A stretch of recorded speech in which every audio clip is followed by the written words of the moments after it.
Cook TV. Idli दादी और jallikattu bell. Avaniyapuram गांव में एक दादी रहती थी। वह जल्लीकट्टू बेल पालती थी। दादी गांव में इडली बेचती थी, इसलिए गांव के लोग उन्हें इडली दादी कहकर बुलाते थे।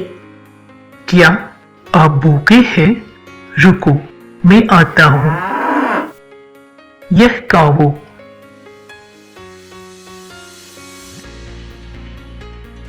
जल्लीकट्टू प्रतियोगिता के लिए दादी ने बेल को प्रशिक्षण दिया।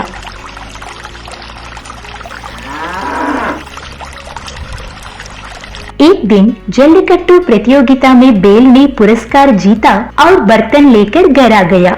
क्या आपको आज जल्लीकट्टू में बर्तन मिला? मैं अब बुढ़ा हो गया हूँ, पहले की तरह फर्श पर लेटना संभव नहीं है। अगर मेरे पास अब काट है तो अच्छा होगा। दादी को पालना चाहिए, कैसे काट खरीदे? ऐसा सोचने वाले बेल को अगले दिन कस्बे में आयोजित जल्लीकट्टू प्रतियोगिता में पुरस्कार के रूप में एक काट मिली। गांव से रामू और सोमू दोनों काट लाए। क्यों रामू सोमू, मैंने तुमसे यह नहीं कहा कि मुझे काट चाहिए। दादी, आपके बेल ने करयूर में जल्लीकट्टू प्रतियोगिता में काट जीती, वही हमने लिया और आया। तुम्हें पता था कि मुझे एक काट चाहिए थी और उसने मेरे लिए उपहार के रूप में खरीदा था। आपने मेरे बच्चे ना होने की समस्या का समाधान कर दिया है। कुछ दिनों बाद दादी की तबीयत ठीक नहीं रही। क्या है, दादी अभी भी नहीं जागी? सांड दादी को जगने की कोशिश कर रहा था, लेकिन दादी निश्चल थी। दादी की तबीयत ठीक नहीं है, चलो तुरंत डॉक्टर को बुलाते हैं। ऐसा सोचकर बेल डॉक्टर के घर चला गया। यहाँ किस दादी का बेल आया है? क्या तुम्हें भूख लगी है? इस फल को खाओ। बेल ने अपना सिर फल से दूर कर दिया। क्या आपको फल नहीं चाहिए? आप और क्या चाहते हैं? बेल ने डॉक्टर के दवा का डिब्बा अपने मुंह में रखा है, फिर सांड दादी के घर की ओर चला गया। मुझे लगता है कि दादी बीमार थी, तो वह बेल जो हमें बुलाने आया है। डॉक्टर ने दादी को इलाज दिया, तब दादी उठती है। डॉक्टर, तुम्हें यहाँ कौन लाया? तेरा बेल ही जो मुझे यहाँ ले आया। तुम सिर्फ इसलिए बच गए क्योंकि बेल मुझे सही समय पर ले आया। बहुत बहुत धन्यवाद डॉक्टर साहब। पहले अपने बेल को धन्यवाद कहो, तुम्हारे बेल ने तुम्हें बचा लिया। इस कहानी से हमें जो सीखते हैं वह यह है कि हम एक दूसरे को जो प्यार और स्नेह दिखते हैं वह हमें हमेशा बनाए रखेगा। गर्भवती गाय और बछड़े का स्नेह। राजमोहन चेन्नई के पास पोरूर में एक गाय पालते थे। वह गाय गर्भवती थी। राजमोहन ने सुबह गाय को चरने के लिए खोल दिया। भोजन की तलाश में गाय बहुत दूर तक गई।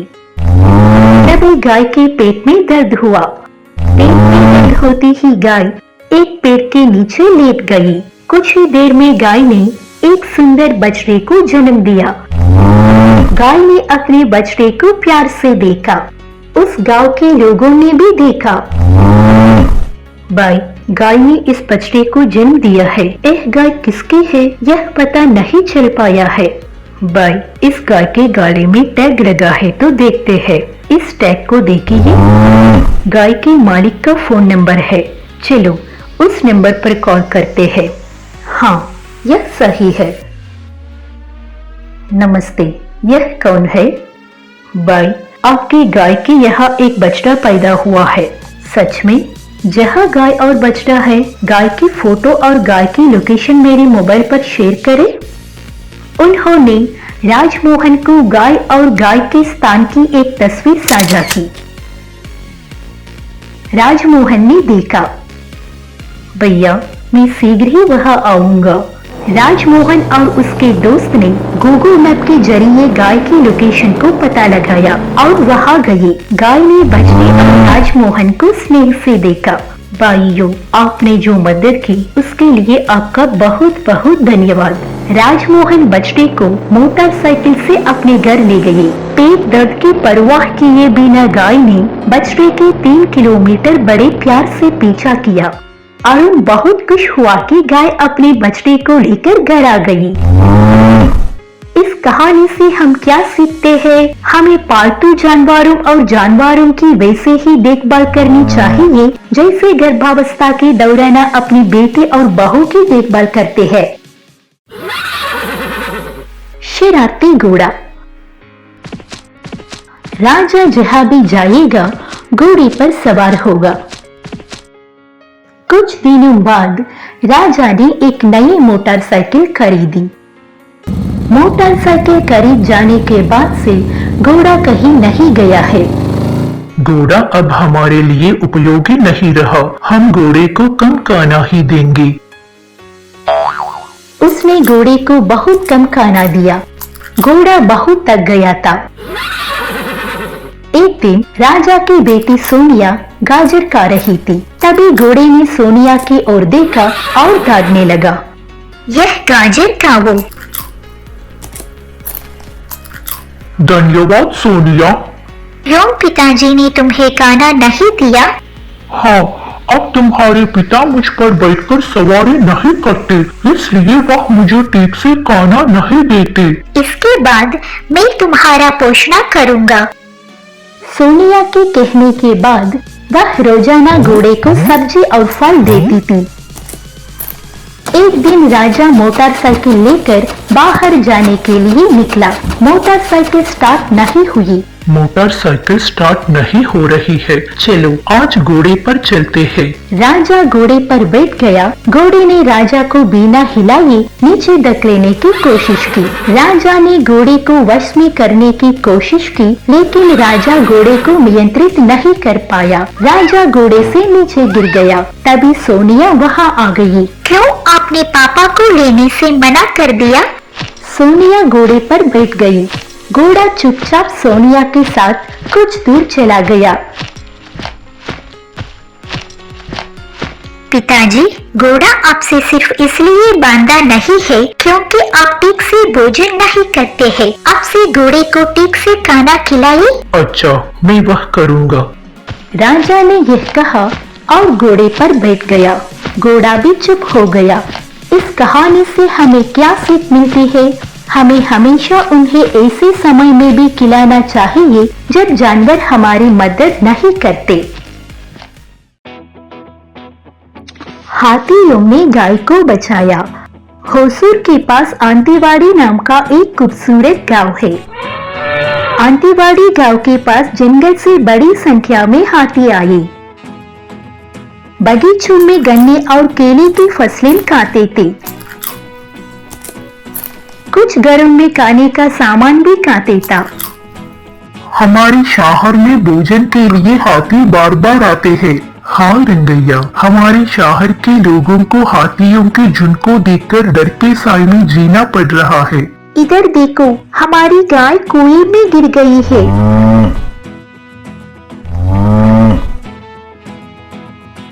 उन्होंने कुएं में गिरी गाय को लाने का प्रयास किया। काफी देर तक कोशिश करने पर गाय को ऊपर नहीं लाया जा सका। तभी हाथी वहां आ गए। हर कोई कुएं के अंदर क्या देख रहा है? आइए करीब जाकर देखें। हाथियों को देख सभी भागे। कुएं के अंदर सिर्फ एक हाथी को देखा। दोस्तों, एक गाय कुएं में गिर गई, हमें इसे बचाना है। हाथियों ने पेड़ों की पत्तियों को एक एक करके कुएं के अंदर डाल दिया। गांव के लोगों ने दूर से देखा। पत्तों और पेड़ों से बड़ी होने के कारण गाय आसानी से कुएं से बाहर निकल आई। गाय को कुएं से बाहर निकलने में हाथियों ने बड़ी चतुराई से मदद की ही। जंगल में खाना नहीं मिलने के कारण हाथी गांव में आ जाते हैं। हाँ, जब हाथियों को जरूरत होगी हम खाना देंगे। कुएं में गोल दीवार ना होने से जानवर गिर जाते हैं, हमारे बच्चे भी गिरेंगे। आइए तुरंत गोल दीवार का निर्माण करें। उन्होंने कुएं के चारों ओर एक दीवार बनाई। इस कहानी से हम जो सीखते हैं वह कोई भी जानवर इंसानों की पीड़ा देने के बारे में नहीं सोचता। वे शहर में तभी आते हैं जब जंगल में खाना या पानी नहीं होता है, इसलिए हम उस समय उनके लिए उपलब्ध भोजन और पानी में मदद कर सकते हैं। मूर्ख चोर। एक बार एक छोटे से गांव में शिवा और उनकी पत्नी पार्वती रहते थे। एक रात एक चोर ने शिवा के घर से एक बकरी चुरा ली। पार्वती, यहाँ आकर देखो, हमारी बकरी गायब है। हमारी बकरी गायब है, लेकिन वह कहाँ गई है? कहीं बकरी खाने की तलाश में तो नहीं चली गई? हम इंतजार कर सकते हैं, शायद वह वापस आ जाए। 2 दिन हो गए, लेकिन बकरी घर नहीं लौटी। फिर एक रात चोर शिवा के घर आया और गाय चुरा ली। इधर देखो, हमारी गाय गायब है। पार्वती, मुझे लगता है कि कोई चोर ने ही हमारी बकरी और गाय चुरा ली। हमें पता लगाना है कि वो चोर कौन है। इन लोगों को नहीं पता है कि मैंने बकरी और गाय चुराया है। चलो देखते हैं कि कुछ और चुराने लायक है या नहीं। चोर ने शिवा के घर की खिड़की की तरफ देखा। उस समय शिवा ने चोर को देखा। मुझे लगता है कि उसी ने हमारी बकरी और गाय को चुरा ली। हमें उसे पकड़ना पड़ेगा। तब शिवा ने पार्वती को साथ जानबूझकर जोर से बात करना शुरू किया ताकि चोर को उनकी बात सुनाई दे सके। पार्वती, कल हम तुम्हारे चाचा के घर जाएंगे और 3 दिन रहेंगे, और सोने के गहनों को बक्से में सुरक्षित रख दो। हाँ, यह सही है। बहुत दिनों के बाद हम अपने गांव वापस जाएंगे। कल रात घर में कोई नहीं होगा और मैं सोने के गहने चुरा सकता हूँ। अगले दिन शिवा और पार्वती ने अपने कुत्ते को घर में छोड़ दिया और फिर घर के पास वाले पेड़ के पीछे छिप गए। वो चोर दरवाजा खोला और गहने चुराने के लिए घर में घुस गया। जो चोर घुसा उसका पीछा कुत्ते ने किया। वो कुत्ते से डर गया और ऊंची मेज पर चढ़ गया। उसी समय शिवा ने घर के बाहर से दरवाजे को बंद कर दिया। शिवा ने अपने पड़ोसियों को अपने घर आने और चोर को पकड़ने में मदद करने के लिए बुलाया। चोरी की हुई बकरी और गाय कहाँ हैं? जी, मैं आपको आपकी बकरी और गाय लौटा दूंगा। मैं आज से चोरी नहीं करूंगा, मुझे माफ करें। इस कहानी से हम ये सीखते हैं कि यदि हम चतुराई से कदम लें तो हम जीवन में आने वाले संकटों को टाल सकते हैं या उनसे निवारण पा सकते हैं। मेहनती लड़कियां। रामू एक गरीब किसान था जो आंध्र प्रदेश के चित्तूर में रहता था। उनके पास वाले किसान अपने सांड से अपनी खेत की जुताई करवाते। उसके पास इतने पैसे नहीं थे कि वो सांड खरीदकर अपने खेत की जुताई उससे करवा सके। इसलिए उसने अपनी 2 शिक्षित बेटियों की मदद से खेत की जुताई की।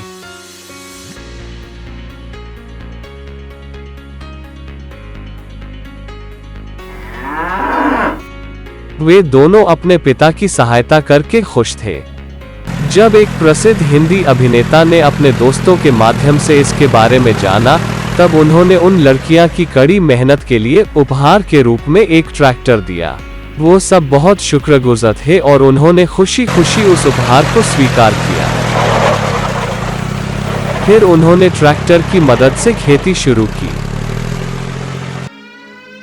उन्होंने ट्रैक्टर की मदद से खेती करके अच्छी उपज प्राप्त की और खुशी से जीवन व्यतीत किया।